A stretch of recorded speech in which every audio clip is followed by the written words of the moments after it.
Buenas tardes, gente. Un sábado más de Memorias de Pájaro de Fuego. Este programa coincide justo con el 11 de abril, día que conmemora 195 años de la matanza de Salsipuedes. Matanza que no fue matanza, sino fue una traición que se le hizo al pueblo charrúa, haciéndolo ir para repartir algunas tareas bueno, ese fue el cuento, ¿no? Algunas tareas de toma de ganado desde el lado brasilero, pasarlo para el Uruguay, porque era riqueza que supuestamente los brasileros nos habían robado, y en realidad eran cuentos para que los charrúas fueran a un festejo, porque ahora era un país libre, y en realidad fue una traición concretamente, y un intento de genocidio con posterior etnocidio y todo lo que implica matar una cultura o aplicar ese racismo que ha sido estatal durante tantos años, desde los tiempos coloniales hasta ahora.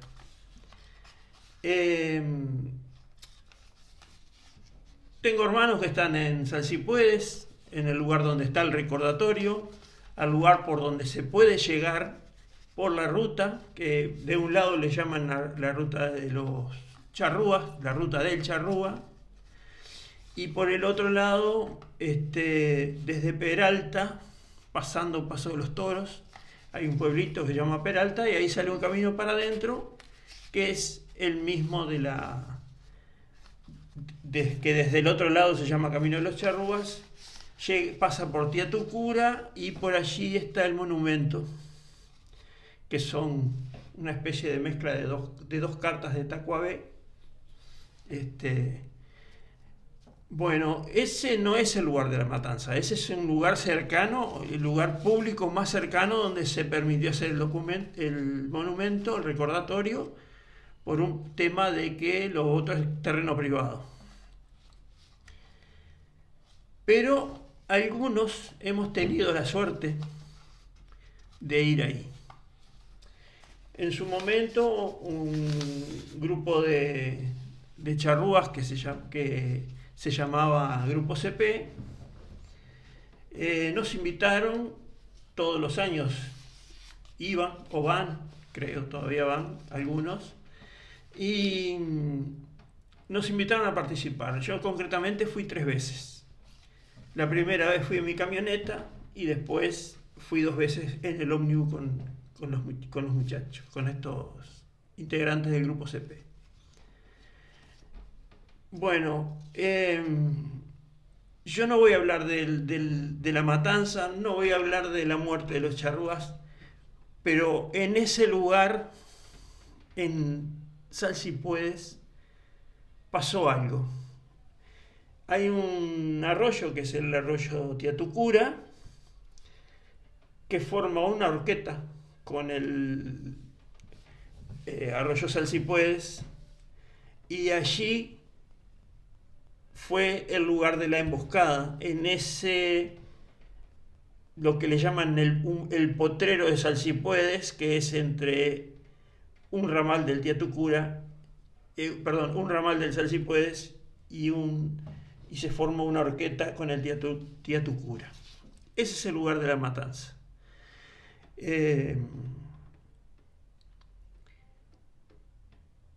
La primera vez que fuimos, a mí me hablaron de un lugar mágico, donde pasaban cosas, se veían cosas, y que a cada uno de los que iban, el lugar les ofrecía algo. Y por supuesto yo soy muy escéptico en estas cosas y no creo en aparecidos, no creo en visiones, no creo concretamente, no creo que un lugar te pueda regalar algo, y menos un lugar tan trágico.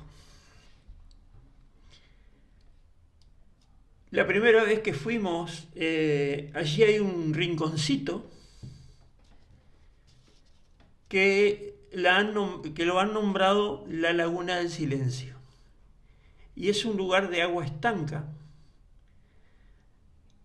rodeada de árboles, un lugar fantástico. Y nosotros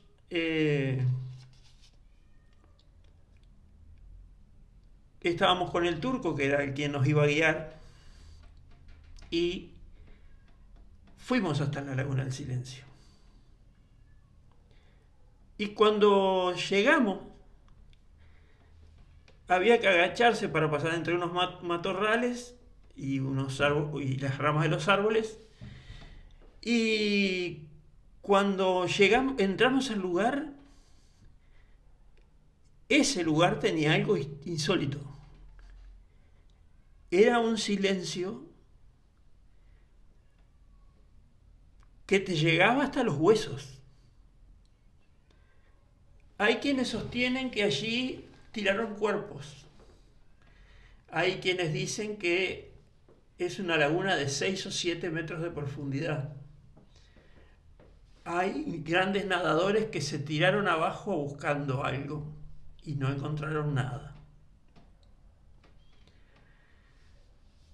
No hay restos. Si lo que ocurrió ahí en ese lugar, cuando ocurrió, fue muy limpiado, no dejaron rastros de ningún tipo, y el silencio de esa laguna es sobrecogedor.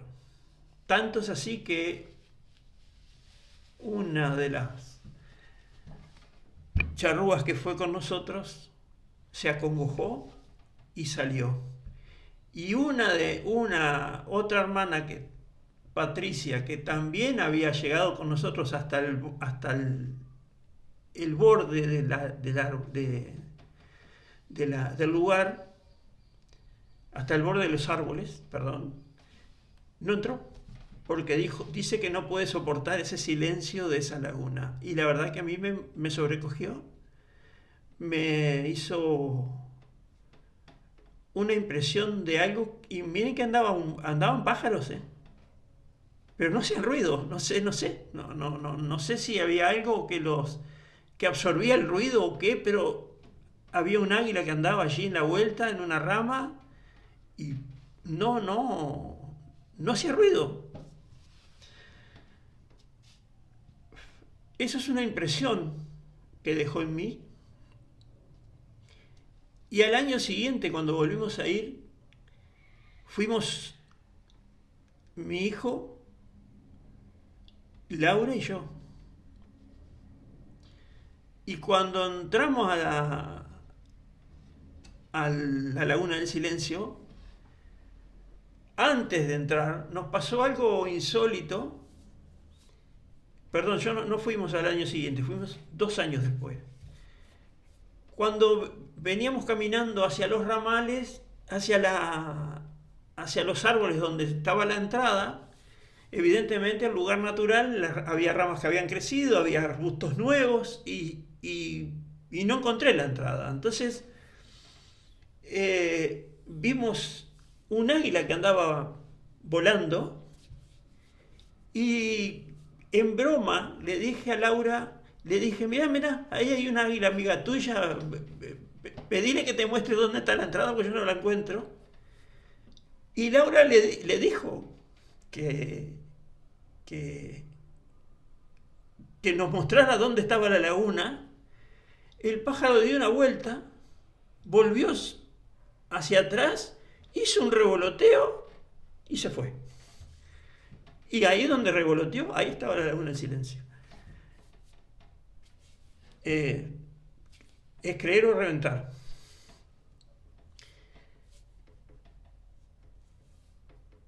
Con relación a la Laguna del Silencio, ese día entramos nosotros solos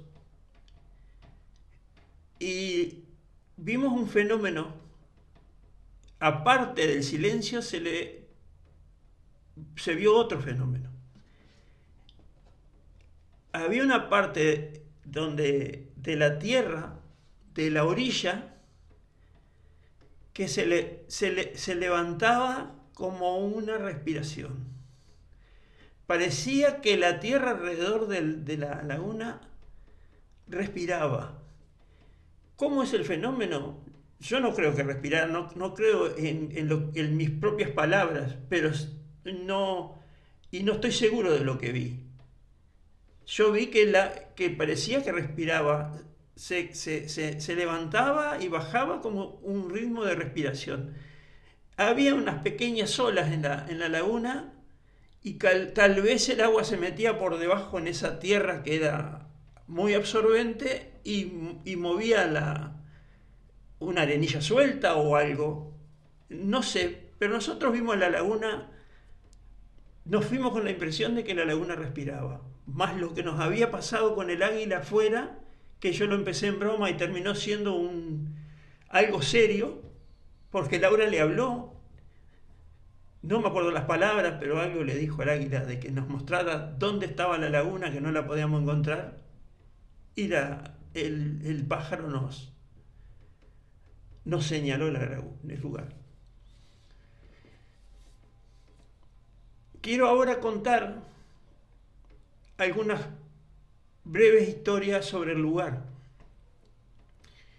Una vez, estas historias no son mías, y no pedí permiso para contarlas a que me las contaron, pero en el tercer viaje que hicimos, por ejemplo, conocimos a Arce. Arce fue un investigador que es uruguayo, que estudió en Francia y que fue quien encontró el acta de defunción de Carolina Tacuabé.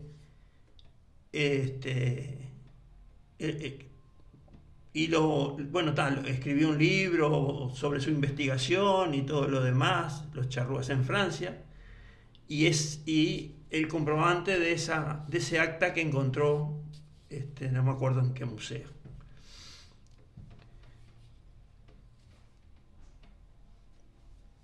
Hay un hermano, Juan Daniel Hernández, que hizo una canción fantástica que se llama Por la huella del misterio. La recomiendo. No la puedo pasar acá, pero la recomiendo. Y es un año en que él no pudo ir en el ómnibus, así que tuvo que arreglárselas por las de él y llegar al campamento por sus propios medios. Se tomó un ómnibus de Tres Cruces, se bajó en Peralta.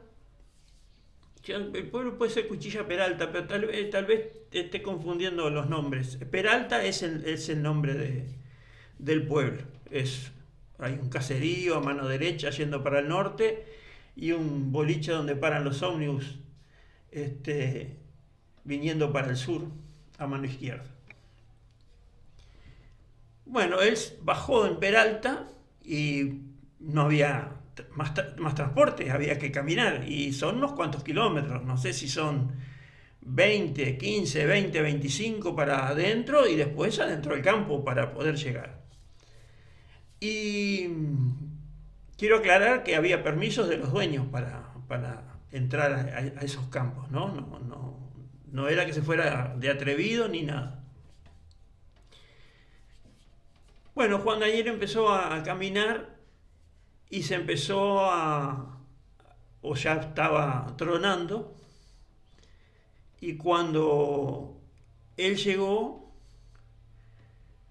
y empezó a atravesar los campos, se largó la lluvia, la visibilidad era casi nula, lo suficiente como para no comerse un alambrado, pero no se veía nada, y él empezó a sentir presencias. Y esas presencias lo acompañaron todo el viaje. Y a esas presencias él le hace esa canción, Por la huella del misterio.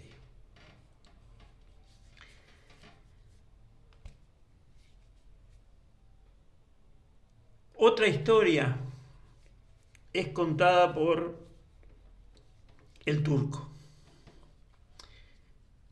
El Turco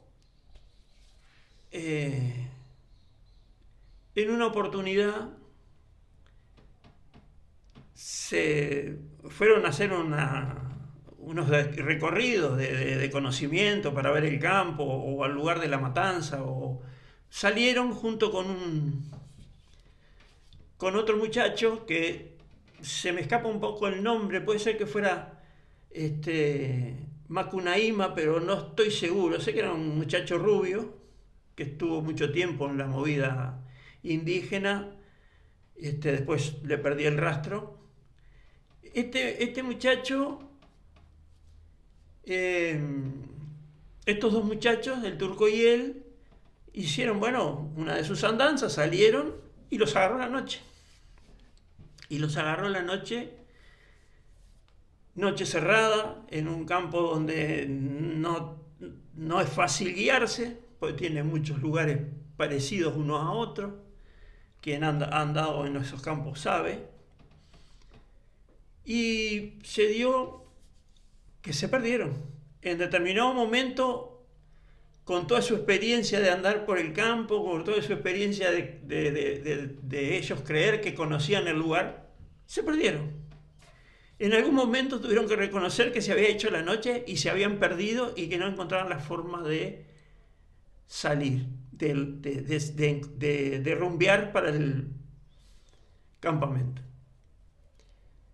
Bueno, resulta que iban caminando, alumbrados por linterna, y en el medio del camino encontraron 2 patas de verá. 2 patas. La pata y, digamos, hasta la rodilla del verá, que es el ñandú, y las encontraron ahí, estaban colgadas de un alambrado. Y mirá esto, Macunaíma, mirá esto, turco. Las encontramos, vamos a llevarlas. Una para uno, otra para el otro. Y déjame quieto el celular, Y el turco agarró la pata y lo hizo pensar. Y en el momento que lo hizo pensar, lo que el blanco bautizó como Cruz del Sur, para nosotros es la señal de la pata del verá en el cielo. Y el turco pensó, esto tiene que ser una señal. Estos son los ancestros que nos dieron una señal. Y siguió por el cielo. Usó la memoria, recordó más o menos dónde le parecía a él que con relación al campamento estaba la pata del verá, y se dio cuenta que estaba mal rumbeado. Y empezaron a caminar hacia el otro lado y llegaron al campamento. Y él estuvo convencido hasta el último día de su vida, que esa pata de verá fue un mensaje que le dejaron los ancestros para que él se diera cuenta que tenía que guiarse por el cielo y reencontrarse en el lugar.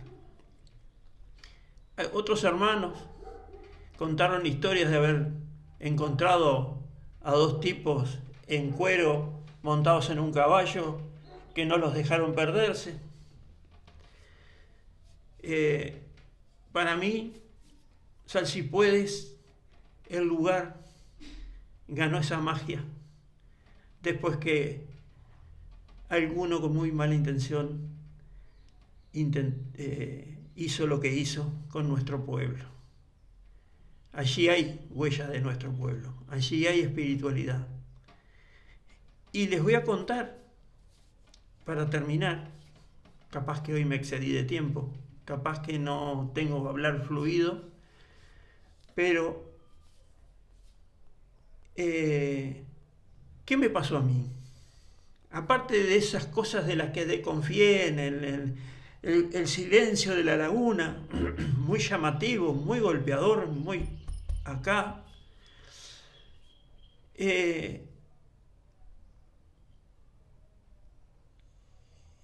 Yo desde niño sé que el Uruguay de natural no tiene nada. El Uruguay como país, como Estado, ha eliminado su gente, su pueblo colonizado, ha eliminado todo el tipo de animal, lo que están haciendo ahora, por ejemplo, con la cotorra, que la están envenenando.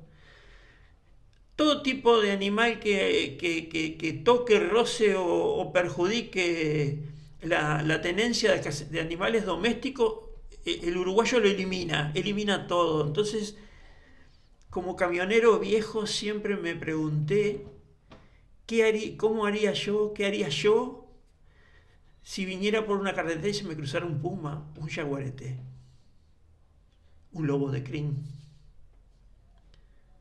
Y esa pregunta, como camionero, nunca me la respondí.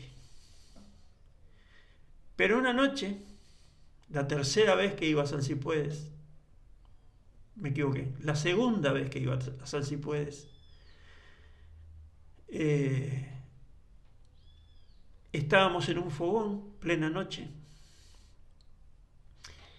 Hacia atrás nuestro estaba el monte, hacia adelante había algunos brazos del arroyo Sal Si Puedes, que cuando se inunda son los primeros que se llenan. Y estábamos en semicírculo mirando para ese lugar. Entonces tuve ganas de orinar. Y pensé para qué lado tendría que agarrar para que nadie me vea, digamos. Pero no quería ir para atrás para el monte, porque si no tenía que llevarme la linterna y nada más. Pensé en irme hacia el lado donde estaba el fogón, porque la misma luz del fuego iba a encandilar y nadie me iba a ver. Y me alejé unos 100 metros, por ahí. Sí tenía linterna en mano, me acuerdo. Y cuando estoy en plena acción, digamos, siempre tengo la costumbre de estar mirando a mis alrededores, sobre todo en lugares así. Lo hago acá en Montevideo, en las calles, pero en un lugar así lo hago porque siempre puede aparecer algo, desde un caballo hasta cualquier otro animal. Y cuando miro hacia mi izquierda, a lo lejos, casi tan distante como tenía el fogón para atrás, a lo lejos veo como dos bolitas que reflejaban el fuego del fogón.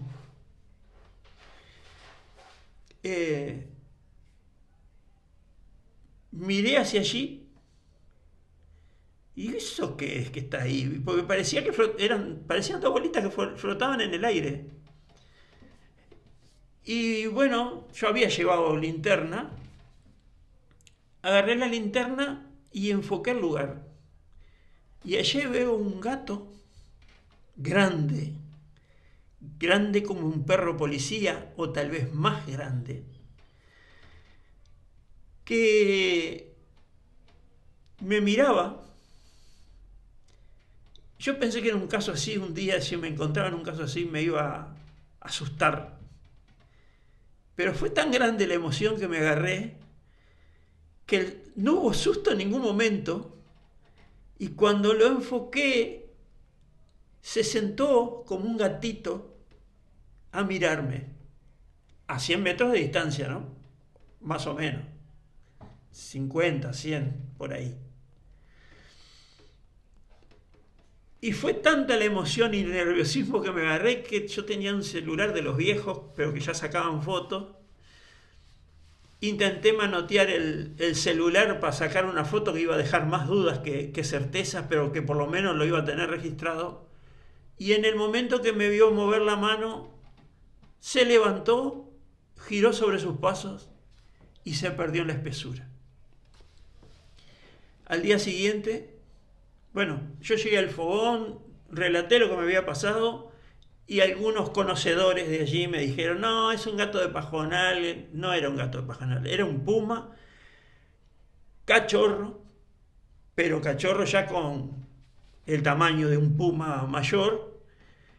Y al otro día, junto con Laura y el cacique Francisco, nos fuimos allí a donde yo lo había visto, que era empedrado, era dificilísimo encontrar una huella, pero a la entrada del monte, casi pegado donde Francisco tenía la carpa, había una huella grande de un gato enorme. Entonces yo supe ese día que Salsipuede es mágico, porque te regala lo que vos necesitas. Y yo en mi vida precisaba ver un gato grande, un gato enorme, un gato puma, y tener la esperanza de que no todos los pumas fueron extinguidos en este país. Ellos están escondidos. Y ese puma contestó esa gran pregunta que uno se hace. Puma, ¿sabés algo de mi pueblo? Sí, si nosotros todavía estamos, tu pueblo también está. Memorias de Pájaro de Fuego.